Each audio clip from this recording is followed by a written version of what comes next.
और ईरान से एक बड़ी खबर सामने आ रही है। ईरान के राष्ट्रपति इब्राहिम रईसी ने इजरायल को धमकी दी है, बहुत बड़ी धमकी। वो अपने ब्रिगेडियर जनरल सईद रजी मौसावी की मौत का बदला इजरायल से हर कीमत पर लेगा, जरूर लेगा। ये महाधमकी सामने आई है। यहां तक कि ईरान के विदेश मंत्री हुसैन अमीर ने दो टूक कहा कि अब तेल अवीव की उल्टी गिनती शुरू हो गई है। जानकारी आप तक पहुंचा दें कि ईरान के दावों के मुताबिक ब्रिगेडियर जनरल सईद रजी मौसावी को सीरिया के दमिश्क में इजरायल ने मार डाला है। ईरान का दावा है कि ब्रिगेडियर जनरल मौसावी को मारने के लिए इजरायल ने उन पर 3 मिसाइलें यहां पर दागी थी। इसलिए अब ईरान इजरायल से खूनी बदला लेने के लिए उतारू हो चुका है। खबर तो यहां तक सामने आ रही है कि ईरान ने खुफिया तरीके से 400 आत्मघाती लड़ाकों को इजरायल में 400 ठिकानों पर हमले की ये बड़ी जिम्मेदारी सौंपी है।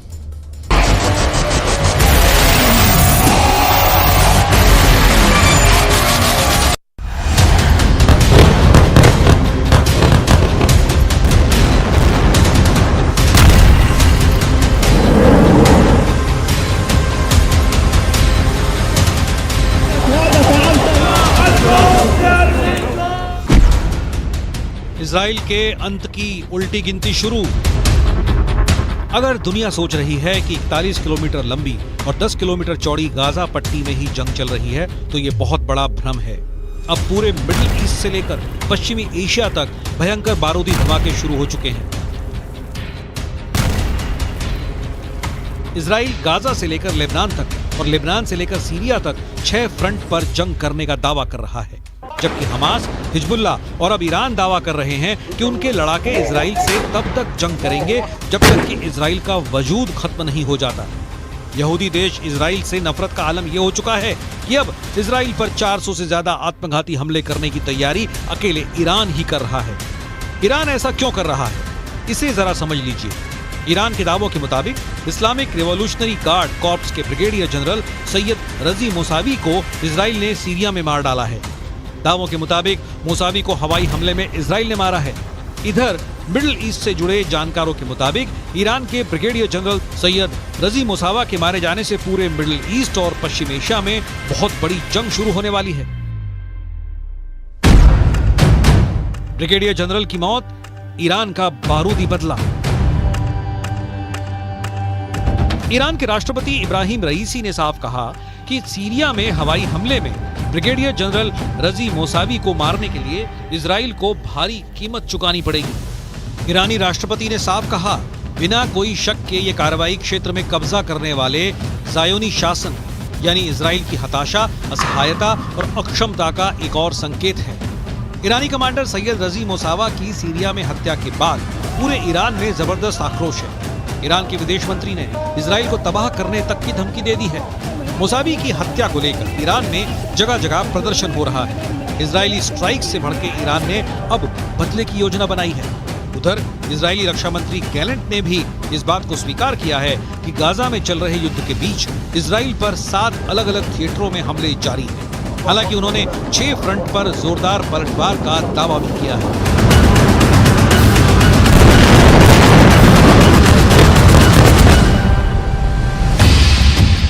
अब सवाल उठता है, आखिर इजराइल ने सीरिया में घुसकर ईरानी कमांडर ब्रिगेडियर जनरल सैयद रजी मौसावी को क्यों मार डाला?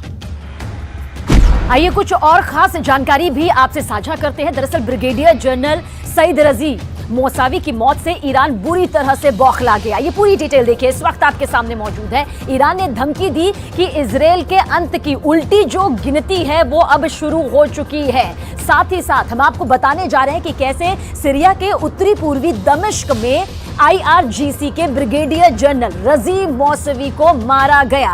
और ईरानी मीडिया की खबर यहां पर क्या कहती है? ईरानी मीडिया की खबरों के मुताबिक ब्रिगेडियर जनरल मौसावी दोपहर 2 बजे तक ईरानी दूतावास में मौजूद थे। दूतावास दोपहर करीब 1 बजे घर में धमाका होता है और बगीचे में जाकर लाश गिर जाती है। जी हां, दोपहर 3 बजे का वो वक्त था जब ब्रिगेडियर जनरल मौसावी घर पहुंचे। घर पहुंचने के बाद ठीक उसी वक्त ईरानी दावों के मुताबिक इजराइल की 3 मिसाइलों ने ब्रिगेडियर जनरल सईद रजी मौसावी के घर को कुछ इस तरह से उड़ा दिया। और इसके बाद आपको ये बताते हैं हुआ क्या। चश्मदीदों ने जो देखा उसके मुताबिक अब आपको बता रहे हैं। इजरायली मिसाइलों का धमाका इतना जोरदार था, इतना जबरदस्त और खौफनाक था कि ब्रिगेडियर जनरल सईद रजी मोसावी का शव जो है वो घर से उछलकर कुछ इस तरह से बगीचे में जा गिरा। सोचकर ही रोंगटे खड़े हो जाते हैं, दहशत भर जाती है और उनका पूरा घर देखिए किस तरह से तबाह यहां पर हो जाता है। हम बात कर रहे हैं उत्तर पूर्वी दमिश्क सीरिया, दोपहर 3 बजे और घर में धमाका होता है और लाश जो है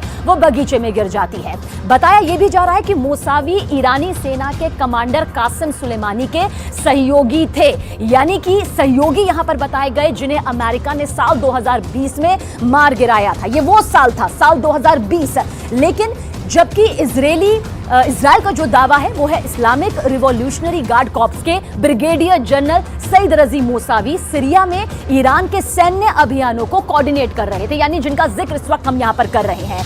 हिजबुल्लाह को हथियार सप्लाई कर रहे थे और हमास की भी पूरी मदद कर रहे थे। इजराइल का भी यह दावा है कि मोसावी लगातार इजराइल पर हिजबुल्लाह से हमले यहां पर करवा रहे थे।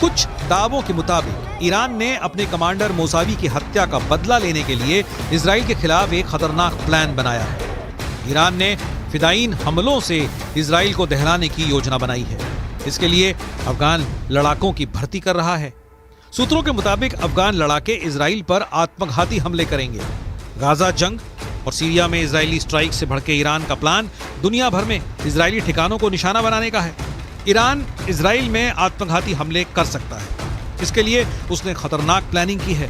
सूत्रों के मुताबिक जनरल हामिद अब्दुल्लाही के नेतृत्व में ईरान के इस्लामिक रिवॉल्यूशनरी गार्ड कॉर्प्स आर पार की जंग की तैयारी कर रहे हैं। सूत्रों के दावों के मुताबिक IRGS के कुछ फोर्स की यूनिट 400 इजरायली ठिकानों को चिन्हित कर चुकी है जहां पर आत्मघाती हमले की योजना है। इसके लिए अफगान लड़ाकों की बाकायदा भर्ती भी जारी है। अपने समर्थक समूहों के खिलाफ इजराइल और अमेरिकी स्ट्राइक से बौखलाए ईरान ने आक्रामक रुख अख्तियार कर लिया है। साल 2020 में ईरान के टॉप कमांडर कासिम सुलेमानी को अमेरिका ने इसी तरह से हवाई हमले में मार डाला था। ठीक उसी तरह से इजराइल ने ब्रिगेडियर जनरल मोसावी को मार डाला है। ईरान के विदेश मंत्री ने इजराइल की उल्टी गिनती का दावा करना शुरू कर दिया है। ब्रिगेडियर जनरल सैयद रजी मोसावी की शहादत पर मैं ईरान और सीरिया दोनों देशों के प्रति अपनी हार्दिक संवेदना व्यक्त करता हूं। इस सम्माननीय शहीद ने आतंकवादियों के खिलाफ ईरान और क्षेत्र की सुरक्षा सुनिश्चित करने के लिए शहीद हज कासिम सुलेमानी के साथ कई वर्षों तक बहादुरी से लड़ाई लड़ी। अब तेल अवीव की एक कठिन उल्टी गिनती शुरू हो चुकी है। गाजा में भले ही इजरायली सेना ने बढ़त बना रखी हो, लेकिन इजराइल के पीएम नेतन्याहू को भी मानना पड़ा कि गाजा युद्ध में इजरायली सैनिक काफी संख्या में मारे गए हैं, जो हालात को और बदतर बना रहे हैं। ये हालात अब मिडिल ईस्ट से लेकर पश्चिमी एशिया तक खराब हो चुके हैं, क्योंकि हूथी और ईरान समर्थित कताइब हिजबुल्लाह लड़ाकों ने इजराइल और अमेरिकी सैन्य अड्डों पर एक साथ हमले शुरू कर दिए हैं। पहले आप ये जान लीजिए कि हूथी और ईरान समर्थित लड़ाकों ने अमेरिका पर कहां-कहां हमला किया है।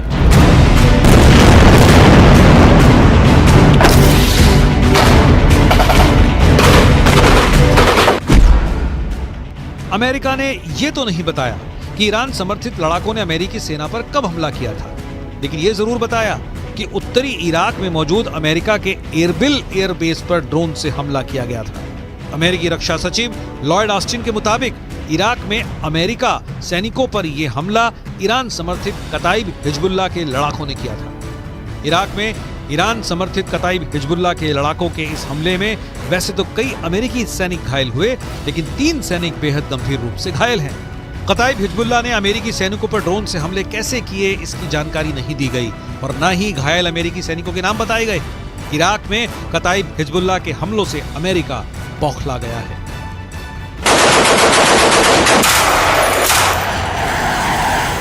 मिडिल ईस्ट से लेकर पश्चिम एशिया तक इजराइल और अमेरिकी सैन्य ठिकानों पर हो रहे हमले साबित कर रहे हैं कि ईरान रूस की शह पर अब जंग में खुलकर कूदने लगा है। हूथी चुन चुनकर समंदर में इजराइल और अमेरिकी जहाजों और टैंकरों पर हमले कर रहा है। यही वजह है कि अब अमेरिका ने ईरान के कताइब हिजबुल्लाह के लड़ाकों पर ऐसा भीषण हमला किया है जिसकी वजह पश्चिम एशिया में जंग तेज होने के दावे किए जाने लगे हैं। हम आपको बताते हैं कि अमेरिका ने ईरान के कताइब हिजबुल्लाह लड़ाकों पर जोरदार एयर स्ट्राइक की है। जरा देखिए कैसे। अमेरिकी रक्षा सचिव लॉयड ऑस्टिन के मुताबिक अमेरिकी सेना ने ईरान समर्थित कताइब हिजबुल्लाह पर भीषण हवाई हमले किए हैं। कताइब हिजबुल्लाह पर अमेरिका ने ये हमले इराक और सीरिया में किए हैं। सोमवार यानी 25 दिसंबर को अमेरिकी सेना ने कताइब हिजबुल्लाह पर हमला किया था। लड़ाकू विमानों और मिसाइलों से ईरान समर्थित कताइब हिजबुल्लाह लड़ाकों के 3 ठिकानों को अमेरिकी हमले में तबाह करने का दावा किया गया है। खबर के मुताबिक अमेरिकी सैनिकों के घायल होने के बाद राष्ट्रपति जो बाइडेन ने ईरान समर्थित मिलिशिया समूहों के खिलाफ जवाबी कार्रवाई का आदेश दिया था, जिसके बाद ये हमले किए गए। अमेरिकी सैन्य बलों ने इराक में कताइब हिजबुल्लाह और कई समूहों की ओर से इस्तेमाल की जाने वाली 3 ठिकानों पर हमले किए।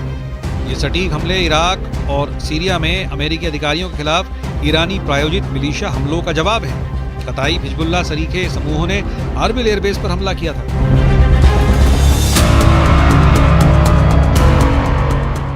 इजराइल और अमेरिका इस वक्त मिडिल ईस्ट और पश्चिमी एशिया में डबल युद्ध से जूझ रहे हैं। पीएम नेतन्याहू को लग रहा था कि हमास युद्ध विराम इजराइल की शर्तों पर जरूर करेगा, लेकिन अब खबर आ रही है कि हमास के टॉप कमांडर्स ने साफ दावा कर दिया है कि हमास सीज फायर नहीं करेगा और न ही कोई समझौता।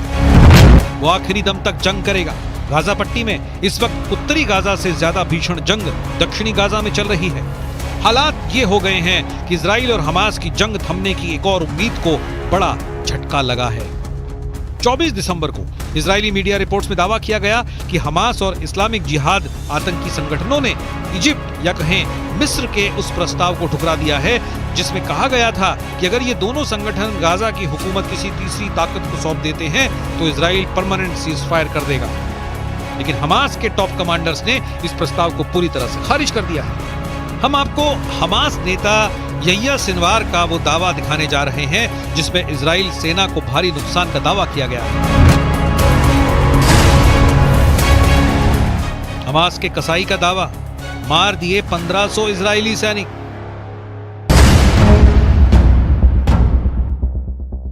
इजराइल की मीडिया रिपोर्ट के मुताबिक हमास के टॉप नेता और कमांडर यहिया सिनवार ने दावा भी किया कि हमास की सैन्य शाखा अल कसम ब्रिगेड ने 5000 से अधिक इजरायली सैनिकों को निशाना बनाया और उनमें से करीब 1500 इजरायली सैनिकों को मार डाला है। हालांकि ऐसा कोई आंकड़ा इजराइल की ओर से जारी नहीं किया गया है। हमास नेता सिनवार ने इजरायली सैन्य उपकरणों को नष्ट करने की संख्या के बारे में भी बढ़ा चढ़ाकर दावा करते हुए कहा कि हमास ने 750 इजरायली सैन्य वाहनों को तबाह कर दिया है।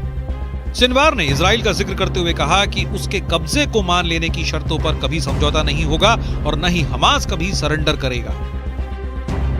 दूसरी तरफ इजराइल के प्रधानमंत्री बेंजामिन नेतन्याहू ने गाजा का दौरा किया है और साफ शब्दों में कहा कि हम फिर साफ कर देना चाहते हैं कि इजरायली सेना इस जंग को तब तक बंद नहीं करेगी जब तक वो गाजा में मौजूद हर आतंकी संगठन का कब्जा खत्म नहीं कर देती। אמש שוחחתי שוב עם הנשיא ביידן. אני מעריך את עמדתה האיתנה של ארצות הברית במועצת הביטחון, עמדה שתומכת במאמץ המלחמתי שלנו. אמרתי אתמול לנשיא ביידן שאנחנו נילחם עד לניצחון המוחלט. ייקח כמה זמן שזה ייקח.